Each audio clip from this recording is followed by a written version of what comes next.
Good evening church. मेरा नाम मुकेश है, ये मेरी वाइफ करिश्मा है और आज हम सीखेंगे कि कैसे हमें सदाबहार का जीवन जीना चाहिए।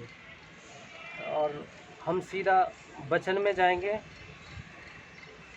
यूहन्ना 15 का 1 से लेकर 8 तक। यूहन्ना 15 का 1 से लेकर 8 तक मैं पढ़ता हूँ। सच्ची दाखलता मैं हूँ और मेरा पिता किसान है। जो डाली मुझ में है और नहीं फलती उसे वह काट डालता है, और जो फलती है उसे वह छांटता है ताकि और फले। तुम तो उस वचन के कारण जो मैंने तुमसे कहा है शुद्ध हो, और तुम मुझ में बने रहो और मैं तुम में। जैसे डाली यदि दाखलता में बनी न रहे तो अपने आप से नहीं फल सकती, वैसे ही तुम भी यदि मुझ में बने न रहो तो नहीं फल सकते। मैं दाखलता हूँ, तुम डालियाँ हो। जो मुझ में बना रहता है और मैं उसमें, वह बहुत फलता है, क्योंकि मुझसे अलग होकर तुम कुछ भी नहीं कर सकते।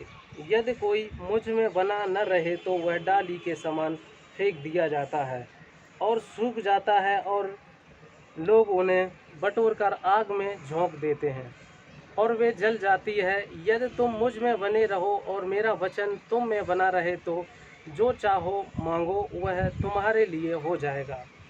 मेरे पिता की महिमा इसी से होती है कि तुम बहुत सा फल लाओ, तब ही तुम मेरे चेले ठहरोगे। भाई और बहनों, हम यहाँ देखते हैं कि कैसे परमेश्वर हमसे बात कर रहा है।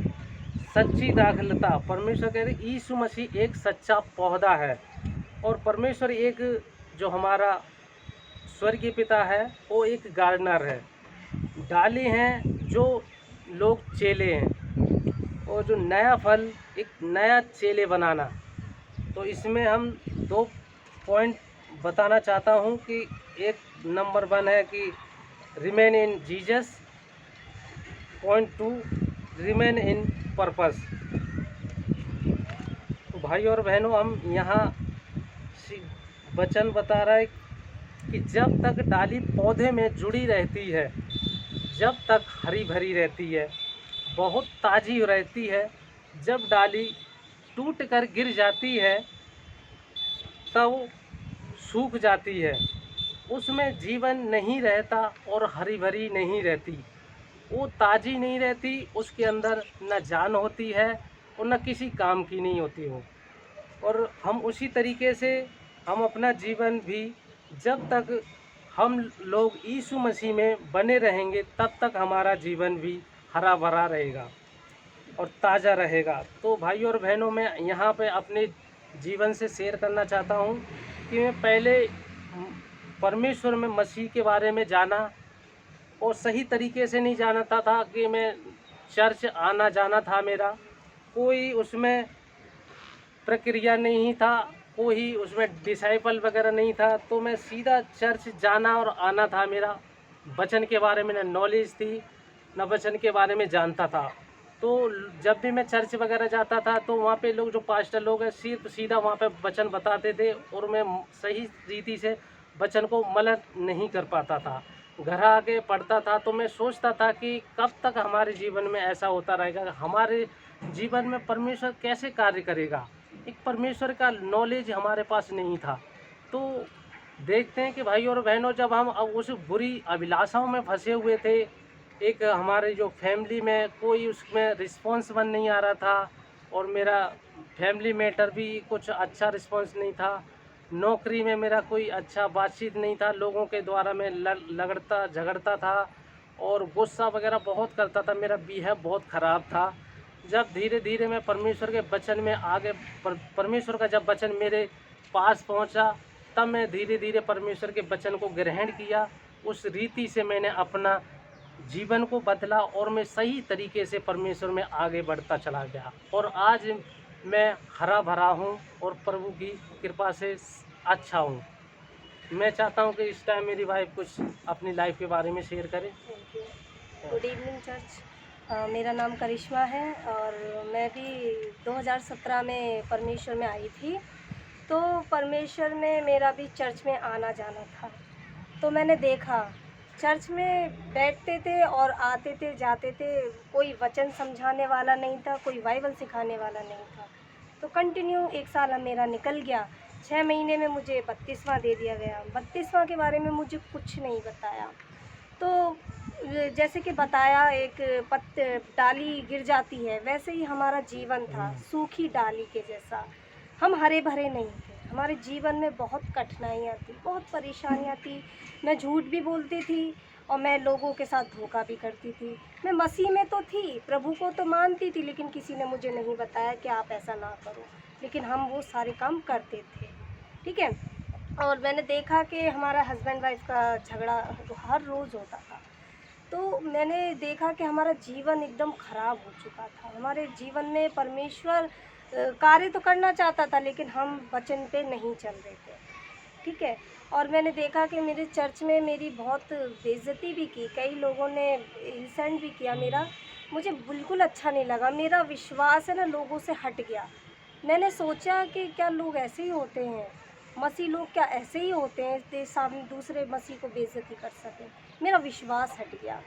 तो मैंने बोला, प्रभु क्या ऐसे ही होते हैं? मुझे एक सच्ची कलीसिया चाहिए प्रभु, मुझे आपका प्यार चाहिए, आपका वचन चाहिए। और मैं प्रभु का धन्यवाद करती हूँ कि एक बहन भाई के द्वारा वचन मुझ तक पहुँचा।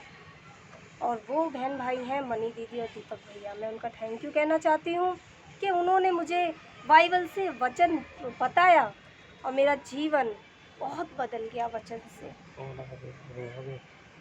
वचन मेरा जीवन बहुत बदल गया।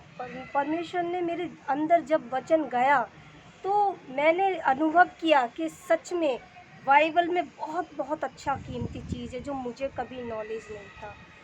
और मेरा जीवन ऐसा उजड़ा हुआ था, ख़राब था, लेकिन अब वचन सुनने के बाद मेरा जीवन पूरी रीति से बदल गया। जो हस्बैंड वाइफ में झगड़ा होता था पहले, लेकिन वचन के बाद अब बिल्कुल लड़ाई झगड़ा नहीं होता। हम दोनों में प्यार प्रेम है, हमारा जीवन सुखी से बीत रहा है, हमारे बच्चे भी ठीक हैं। और मैं थैंक यू कहना चाहती हूँ उन भाई बहन का जो मुझ तक ये वचन लेकर आए थे। Thank you. कैसे यहाँ भाई और बहनों हम देखते हैं कि कैसे हम लोगों का प्यार ठंडा पड़ गया था। हम परमेश्वर में एकदम बहुत ढीले हो गए थे और उस अभिलाषाओं में भाग रहे थे जो जिसमें हमें नहीं जाना चाहिए था। तो मैं परमेश्वर का धन्यवाद करता हूँ कि परमेश्वर का वचन हमारे द्वारा हमारे पास आया और कैसे हमने अपने जीवन को बदला और कैसे हम उस वचन में बने रहे और वचन पे चलने की हमने अनुमति ली और परमेश्वर के आज एक अच्छा कार्य करते हैं। और मैं परमेश्वर का धन्यवाद करता हूँ कि हम चलते हैं कि इस number 2 point remain in purpose. परमेश्वर के काम पर हमें फोकस करना चाहिए। हम एक अच्छा पेड़ हो सकते हैं अच्छा फल लाने के लिए, और जब हम परमेश्वर के वचन के अनुसार चलने लगे तब मुझे एक पर्पस मिला। वो था कि मैं लोगों को कैसे बचा सकता हूँ, मैं लोगों को कैसे चेला बना सकता हूँ। तो एक पर्पस के द्वारा हमने बहुत कुछ सीखा और बहुत कुछ जानकर लोगों से इंट्रोडक्शन भी किया, लोगों से मिले जुले और इनवाइट भी किया लोगों को, और बहुतों ने परमेश्वर के वचन को ग्रहण किया और वो आने के लिए अनुमति दिया कि हाँ सच में हमारा काम अपने आप को सुख पहुंचाना नहीं बल्कि हमें एक दूसरे की मदद और सहायता करने के लिए सच में परमेश्वर ने हमें चुना। वैसे ही हमारा कार्य है कि हम जाएं और लोगों को चेला बनाएं। मैं परमेश्वर का धन्यवाद करता हूं कि इस टाइम मेरी वाइफ कुछ अपने जीवन से शेयर करें।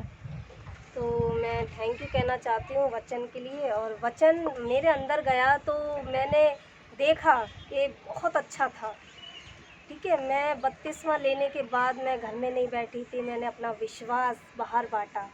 मैंने बोला कि यीशु मसीह सच्चा दरिया है, आप आओ। मैंने बहुत जाके इनवाइट किया लोगों को और काफ़ी सारे लोग आए और उन्होंने प्रभु को ग्रहण किया। आज वो भी खुश हैं और मैं भी बहुत खुश हूँ, इसलिए आज मेरा परिवार हरा भरा है। Thank you. तो भाई और बहनों, हम देखते हैं कि हमारा जीवन यहाँ कैसा बदला और कैसे और लोगों का भी जीवन बदल सकता है, वो भी एवरग्रीन की तरह। जैसे हमें जो 2 पॉइंट मिले थे, रिमेन इन जीसस और नंबर 2 रिमेन इन पर्पस। तो हमें भाई और बहनों इस वचनों पे कि खरा उतरना है, 2 पॉइंट एक अपने जीवन में लेके ऐसे चलना है जैसे जैसे हमारा जीवन बदला, वैसे भाई और बहनों आप सबका जीवन बदल सकता है। तो जब हम आइए हम इस वचन को यहीं समाप्त करते हैं प्रार्थना के द्वारा। आइए हम प्रार्थना में जाते हैं। हे महान स्वर्गीय पिता परमेश्वर, मैं आपका धन्यवाद करता हूँ कि सच में आपने हमारी बहुत मदद की पिता। हम आपके चरणों में आते हैं और पिता परमेश्वर आपकी महिमा करते हैं, तारीफ़ करते हैं कि पिता सच में आप बहुत दयालु पिता हैं। कि सच में पिता जो जैसे परमेश्वर यीशु मसीह के द्वारा जो एक हम जो डाली की तरह हैं पिता, जो हम एकदम यीशु मसीह में हम एक डाली की तरह रहेंगे, तभी हम अपना एक जीवन अच्छी रीति से गुजार सकते हैं। अगर जैसे एक पेड़ से डाली टूट जाती है और वो गिरकर सूख कर उस जिस कुछ काम नहीं आती है, वैसा ही हमारा जीवन है प्रभु। कि प्रभु जैसा पहले हमारा ऐसा जीवन था कि आपने हमें बहुताई से आगे बढ़ाया पिता, आपने हमें वचनों के अनुसार चलाया। मैं धन्यवाद करता हूँ इस कलीसिया का, आभारी हूँ पिता। ये छोटी सी दुआ विनती प्रभु यीशु के नाम से मांगता हूँ, आमीन।